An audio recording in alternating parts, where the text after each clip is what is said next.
Hello, hello, hello, my darlings. Thank you for joining me on A Slice of Life, A Slice of Life. Now, if you've been with me over 1,000 videos, you know what I'm all about. I'm all about the 45, 55, 65, and 75s. Getting older, but baby, we're not getting old because all of you who are 45, 55, 65, and 75, you're trying to get to me, 82. Yeah, I said it, and I never mind saying it.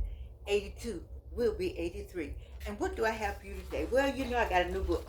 We've been through our other book. This book is called Rules of Aging. This guy is so funny. Roger Rosenblatt. I wouldn't have found him, and my daughter found him on New York Times. All you New York Times people, you know all about him. But this was kind of strange. I didn't want to do it, but I think I'm gonna do it anyway. It says consult everyone on everything, and don't forget to send ingratiating notes. Let me say it again, Reno, for the people in the back. Some of y'all already know where this is going. I had to read it. I said, what now? What? Consult everyone on everything. And don't forget to send ingratiating notes. Baby, he says they will do so only if you haven't consulted them. Okay, here we go. Here I confess is a rule I have never followed, and I have undoubtedly paid dearly for my neglect. It is based on the sad fact that no one in the world except your family and your closest friends want to see you succeed. Sometimes your family and your closest friends don't want to see you succeed. I got a witness. Okay, here we go. They will not. They will do so only if you haven't consulted them at every stage of your ascent. Consult them at every stage of your ascent. In other words, consult everybody on everything, and don't forget to send ingratiating notes. You see where this is going? All right. Now he says, take them aside. So come here. In a serious, melodramatic, clandestine conference. I need to talk with you. Do you have a minute to speak with me? Do you have time? When can we meet? Juicy. He says, take them aside in a series of melodramatic, clandestine conferences and ask them any number of insincere and purposeless questions. I love it. Y'all see where this is going? You all see? Come here. Baby, let me ask you a question. You think I'll take that job? Baby, let me ask you a question. What do you think about me going over here? And mind you, he is saying questions regarding your future. The danger will dissipate, and they are likely to be on your side forever, or at least until good fortune comes your way again. You know you're ready to get this something. You know something big is coming. You know, he says here, I have seen too many incidents where perfectly able people have suffered immeasurably from sensible and honest behavior. Here you are minding your own business, working on working on that stuff, working on this. You got somebody over here, somebody over here minding your business more than minding your business. That's what he's saying. That's what he's saying. Some of y'all know what I'm talking about. Some of y'all, especially in the 45, 55, because you still out there, baby. You still out there. 45, 55, you know exactly what I'm talking about. 65, you've been there. 70, y'all over here with me. We the elders over here. You can look back and you know exactly what this man is saying. I had to work through it, but I got it. And so he's saying you already got the job, or you know you about to get the job. You know they're gonna be mad. You know this one gonna have a whole lot to say. So you go to them and you say, what do you think about it? You get them involved and you ask purposeless questions. Okay, and you make them feel like, I don't know if I could do this without you. How many of y'all know what I'm talking about? Raise your hand. You know, is anybody? Write in the comments, subscribe, tell somebody, because I'm talking about, I could believe I was in writing. It was in writing. Consult everyone on everything. And don't forget to send ingratiating notes. This is what really got me on the notes. Okay, once brought into your confidence, these people will feel a partnership in your rise and will be flattered that you have asked their advice. Do you know some people like that? That if you ask their advice, they so happy. Oh, oh, she asked me. Well, she asked me. Well, and you know they hate your guts. They hate your guts. They don't want to see you go anywhere. But you say, oh, don't tell nobody. Especially when you say don't tell anybody. Oh my God, they go tell the world. Do anybody know what I'm talking about out there? Am I just talk just Rosenblatt now? We the only ones know people like that. Okay, well I'm gonna keep on talking to the screen. Once brought into your confidence, these people will feel a partnership in your rise and will be flattered that you have asked their advice. They will leave you alone, even support you against people like themselves. I love that. They will support. This little gang that hated you, and this little gang will hate you. If you go to this little gang and get this gang all riled up with it, hey, I need your help. I need your support. Can you help me? And they say, ooh. And so this little gang hates you. This little gang will say, you don't y'all be doing that. That's our friend. This is our person. Oh, isn't it just messy? Isn't it just messy? Goodness gracious. All of this actually goes on in life. All of this has gone on. And to some extent, I think I'm not going to think that if you know you did it, I've done some of this. Just to get people, keep people back. Keep them away. Keep them harmless away. People don't want to see you succeed. And you don't know that until you get a certain age. By 45, you all know that. What if I told you to be quiet? Did I say that? Let your, whatever it is, be your announcement. If you got a promotion, let them announce it somewhere. Everybody say, what? You know you got a promotion, but don't say anything. Just go on. Because there are people who will trip up. I remember, oh my God, I can't even tell you. I remember I was supposed to be on something really big. I called, I said, oh, I was thinking people were going to be happy. And next thing I knew, two things happened. On both occasions, I didn't get invited. The invitation was resent or removed. And the other one, they fired somebody to the point where they fired the person. Wow, baby, I didn't get to be 82 without some stories. Okay, so you may reasonably ask, why should I consult anybody when I don't need anybody's advice? I learned, don't ask anybody nothing. Won't they see through this ploy and instead of being flattered, feel insulted, even manipulated? That's a fair question to ask. No, they will not. That's what he said. No, they won't. Even if they do see through you, they will persuade themselves that they are being overly suspicious because now that they think of it, they are worthy of your trust.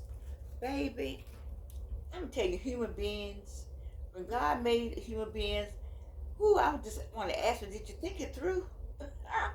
Because this is real right here. This is real. What Rosenblatt wrote right here, it is real.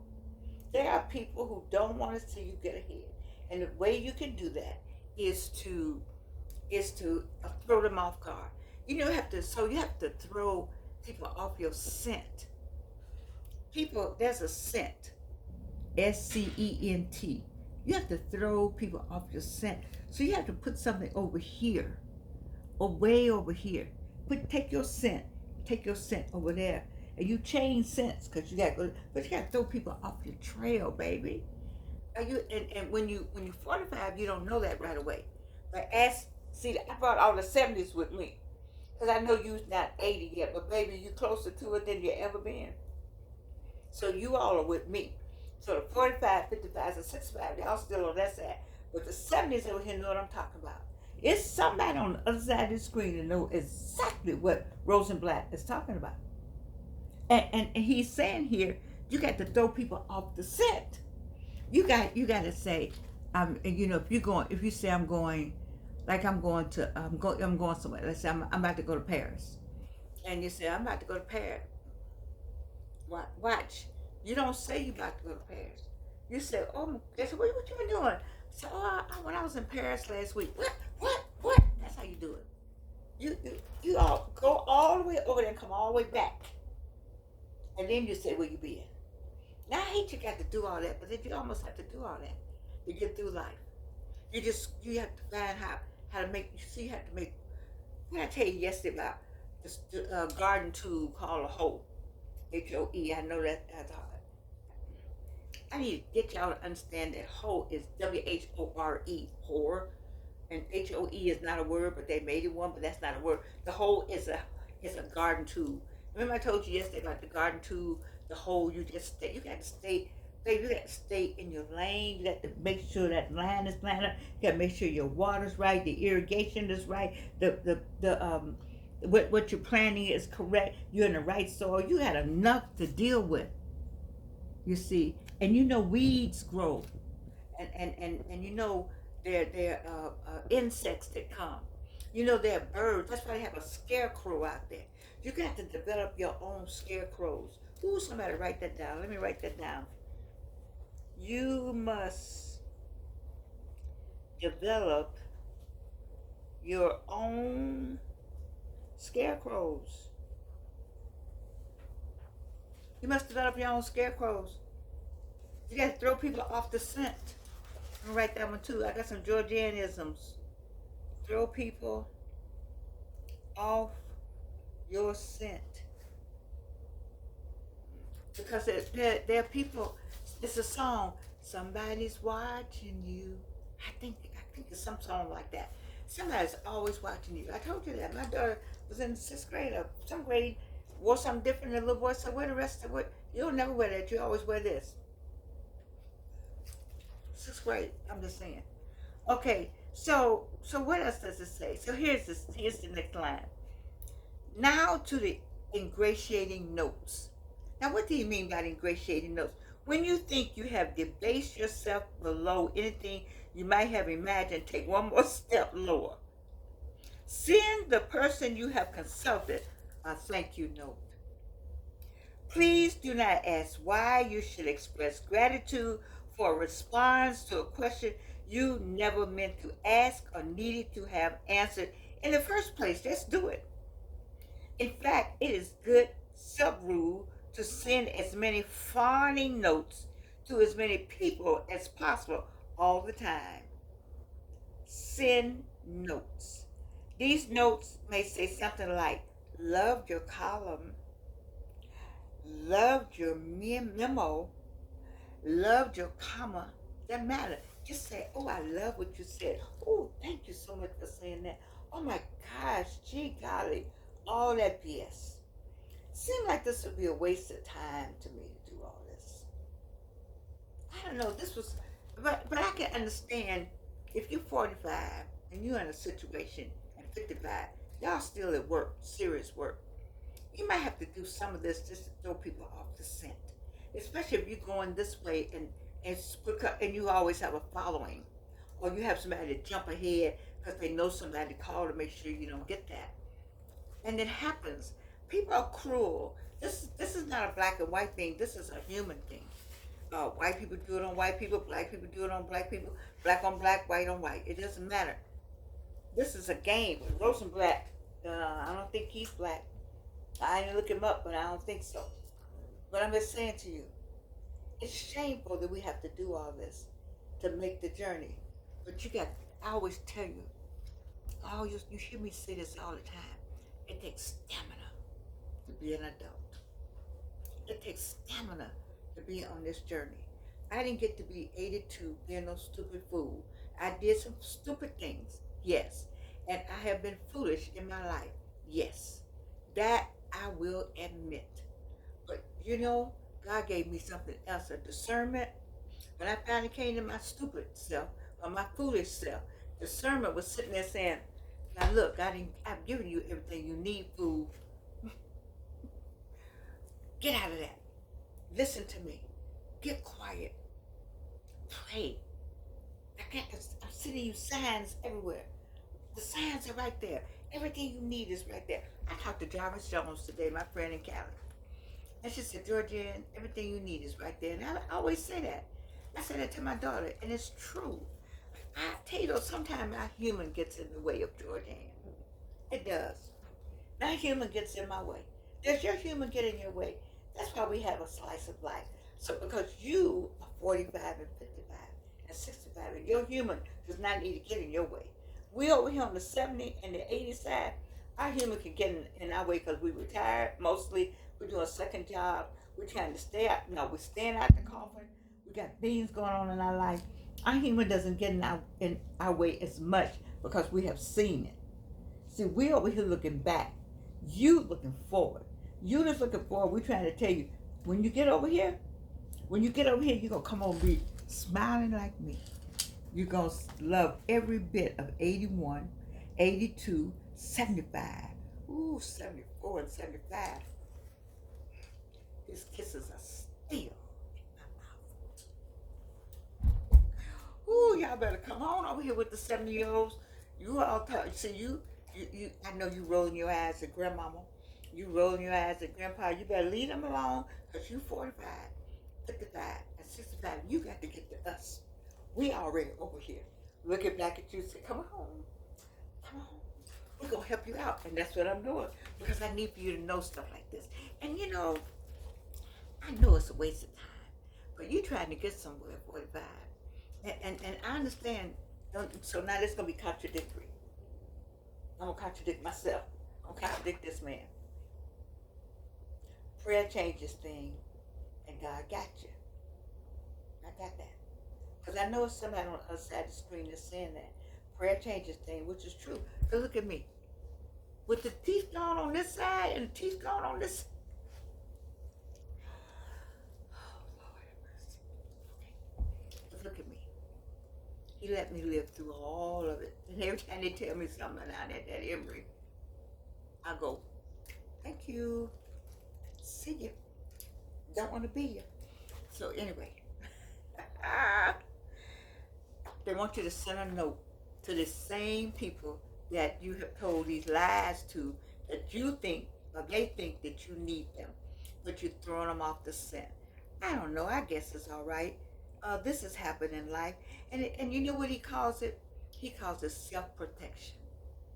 That's what he calls it. Self-protection. And so in his sight, in this book, is self-protection. But there's another book called the Bible, right? It talks about who protects you. God will take care of you. But I like doing this with the people who know exactly what I'm talking about. But then on the other side of that, or conversely to that, or in addition to, or as an addendum, I need for you to know that God got you. And that's what I'm leaving you on. I'm leaving you on self-protection, self-promotion, and self-protection. There are ways to do it to get people off the scent, and we know that happens in the end times and in the end of it. You know, in between, how did I say it? In between time, in between time, God got you.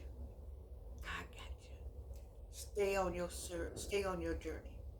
Don't left, right. Stay focused. Because 45, you got to get over here with us. We 70. We 75. We 80. We know some stuff. And when we tell you that BS goes on, we know what we talk about. Because we got knives in our back. We got axes in our back. We got all kind of stories. We can tell you about friends, about the job, about co-workers. Ooh, we got some co-worker stories. Yes, we do. But we want you to get over here. And we want you to get here like us. Proud. Know that you know. Happy. Yeah, we are. We like, dang, we made it. We got our own little club. We understand life.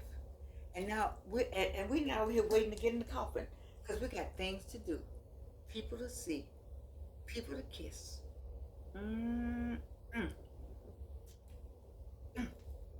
His kisses are still in my mouth. I love you, and you can't do anything about it.